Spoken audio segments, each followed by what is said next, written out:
여러분 안녕하세요. 현대 사람들은 고층 빌딩이나 건축물의 세련된 장식, 아스팔트 도로, 고속교통기관, 첨단 기술 같은 것에 너무 익숙해져 있기 때문에 사람이 살지 않는 폐허나 고스트타운, 고대 궁전과 성은 현실이라기보다는 포스트 아포칼립스에 나올 법한 영화 세트 같아 보이기도 합니다.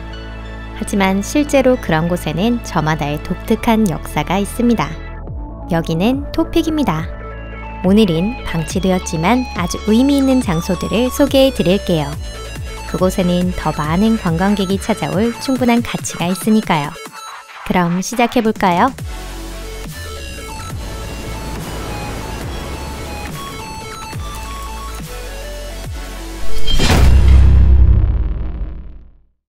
제철소 폐공장, 미국. 지금 여러분이 보고 계신 용광로는 1881년에 생긴 미국 최대 철강 제철소에 있던 것입니다. 이 제철소는 피츠버그 머논가일라강 양 기슭에 걸쳐 넓은 부지에 지어졌습니다. 1978년 생산이 완전히 멈추고 설비의 대부분은 매각되고 남은 것은 태워졌는데요. 새로 바뀐 제철소 주인의 말에 따르면 제철소의 생산량 절정기에는 노동자들이 매일 1250톤의 철강을 생산하고 있었음에도 불구하고 이익을 낼 수 없게 되었다고 합니다. 이 거대 기업이 유일하게 남긴 것은 용광로였죠. 이 용광로는 지금도 30m 높이로 솟아올라 있습니다. 현재 포기된 이 제철소는 나라의 역사적인 랜드마크로서 인지되고 있습니다. 지방자치단체가 제철소 부지 내에서 용광로의 보존활동을 시작한 것은 2006년부터였는데요. 이 중요한 역사적 건물의 가치를 알아보고 후세에 전하기 위해서가 아니었을까요? 마운셀 요새, 영국. 템스강 하구에는 방치된 여러 개의 해상 요새가 지주 위에 고요히 자리 잡고 있습니다. 그 외관은 요새라기보다는 왠지 우주전쟁 세계에서 온 외계인 같은데요. 이 요새는 적의 항공기를 요격할 목적으로 제2차 세계대전 당시 건설되었습니다. 이후 이 시설은 해적 방송국 집단이 점거하면서 1967년에는 패디 로이 베이츠 대령이 거기서 그들을 쫓아냈습니다.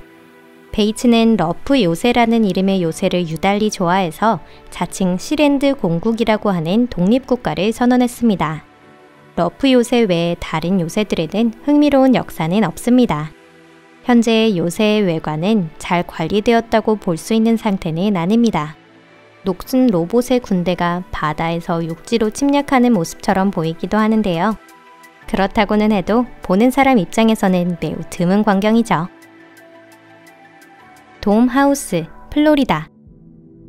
플로리다 지역의 주민은 물론 많은 관광객들이 이곳 로마노곶 남부 해상에 있는 신비로운 건물을 찾고 있습니다. 이 건물의 비밀은 벌써 오래전에 풀렸지만 여전히 그 명성을 유지하며 온갖 소문이 끊이질 않습니다. 1992년에 건립된 이 돔 모양의 건물은 과거 석유업계의 거물인 밤리가 소유하고 있던 훌륭한 저택이었습니다.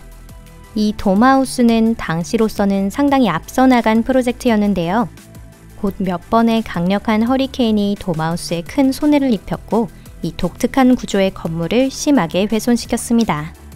현재 이 돔하우스는 해체될 예정인데요. 아직 손을 대지는 않았습니다. 매년 많은 관광객이 이 돔하우스를 보러 들리고 있기 때문이라네요. 이글루 호텔, 알래스카. 알래스카에 있는 미국 도시 켄트웰에서 20km 떨어진 곳에는 상당히 특이한 시설이 있습니다. 바로 최소한의 인프라와 주유소를 갖춘 4층의 이글루 호텔이지요. 1970년에 이 불가사의한 건물이 착공했을 때 관광객들 사이에서 큰 인기를 모았습니다. 호텔 설계자는 에스키모인의 전통적인 주거를 모방하여 호텔을 지었다고 했는데요. 하지만 이 계획은 잘 진행되지 않았고 4층 건물은 결국 끝까지 완성되지 않았습니다. 왜 그랬을까요? 항설에 따르면 이 이글루가 많은 건축 기준을 위반했기 때문이라고 합니다. 오랫동안 호텔의 소유권이 몇 번이나 다른 사람의 손으로 넘어갔는데 누가 소유하더라도 호텔이라는 이름대로 이용된 적은 한 번도 없었답니다. 옆에 기념품 가게가 생긴 뒤로 주유소도 생겼습니다. 호텔 자체도 소유자가 누구든 이익을 가져오는 일이 전혀 없었습니다. 하지만 해체하려면 비용이 많이 들어 이글루는 그대로 방치되어 있었죠. 안타깝게도 현재 이글루의 내부는 황폐해졌으며 관리가 전혀 되고 있지 않은 상황입니다. 이런 상황에도 불구하고 이 호텔은 여전히 획기적인 관광 명소 중 하나로 여겨지고 있는데요. 어쩌면 당연한 일입니다.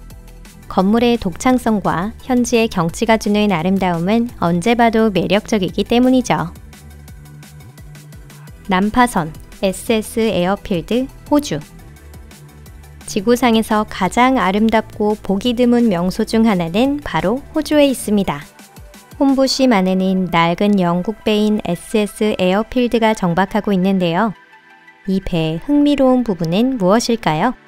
완전히 녹슬어버린 이 배의 선체는 2m가 넘는 홍수림에 뒤덮여 있으며 잎이 모든 선실과 갑판을 꽉 메우고 있습니다. 이런 상황 때문에 이 배는 떠오른 숲이라고도 불립니다. 선의 길이는 약 80m이며 무게는 1100톤 이상입니다. 이 배는 제2차 세계대전 때 군사 물자 수송을 목적으로 사용되었습니다. SS 에어필드는 1972년 자리에서 물러났고 현재는 파라마타강 하구에 정박되어 있습니다. 2000년대 배의 무덤이라고 불리는 홈부시만에서는 해난 사고가 자주 발생했지만 이 떠오른 숲은 여전히 뜬 채로 남아 있습니다. 이 배는 육지에서만 볼 수 있고요. 전 세계의 사진가는 물론 일반 관광객도 경이적인 자연의 힘이 가져온 독특한 모습을 촬영하기 위해서 이곳을 찾고 있습니다. 타 프롬 사원, 캄보디아. 캄보디아의 앙코르 유적 중 가장 인상적인 사찰이라고 하면 단연코 타 프롬 사원을 들 수 있을 텐데요. 수세기에 걸쳐 형성된 울창한 정글은 사원의 원래 모습을 알 수 없을 정도로 구조를 바꿔버렸습니다.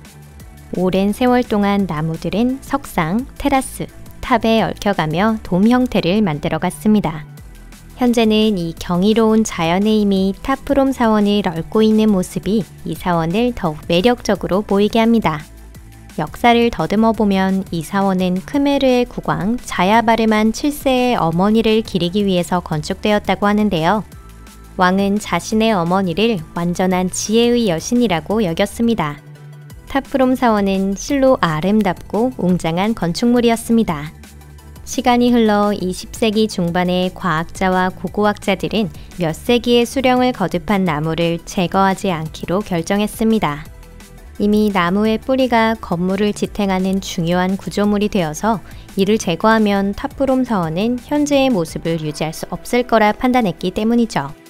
참고로 1992년부터 이 사원은 유네스코 세계유산에 등록되어 있습니다.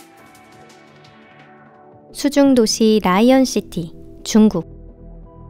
중국의 라이언시티는 20세기 중반에 열린 수력발전소 건설에 따라 수중에 가라앉게 됩니다. 이것만으로도 놀랍지만 그 뒤에 도시가 있던 곳에는 첸다오라는 거대 호수가 생겼습니다. 이것은 한자 그대로 1000개의 섬이 있는 호수라는 의미입니다. 하지만 최대의 미스터리는 그 물속에 있는데요. 수심 약 40m 지점에 거대한 수중도시가 숨어 있는 것입니다. 이 수중도시의 면적은 축구장 62개 정도의 크기입니다. 상상만으로도 정말 놀라운데요. 기원 6세기 라이언시티는 주변 일대의 거대한 경제 중심 도시였습니다. 하지만 정말 놀라운 점은 이 중국 도시가 물속에서 과거의 모습을 그대로 남기고 있다는 것입니다. 현지 자치단체는 이 독특한 장소를 관광명소로 지정했습니다. 그 역사를 실제로 볼 수 있는 것은 스쿠버 다이버뿐이겠지만 이곳은 지금도 아주 많은 관광객들이 찾고 있답니다. 오늘 영상은 여기까지입니다. 시청해주셔서 감사합니다.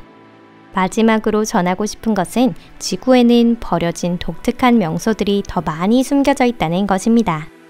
영상이 마음에 드셨다면 채널 구독과 좋아요 버튼 한 번씩 눌러주세요. 그럼 저는 다음 영상에서 뵙겠습니다.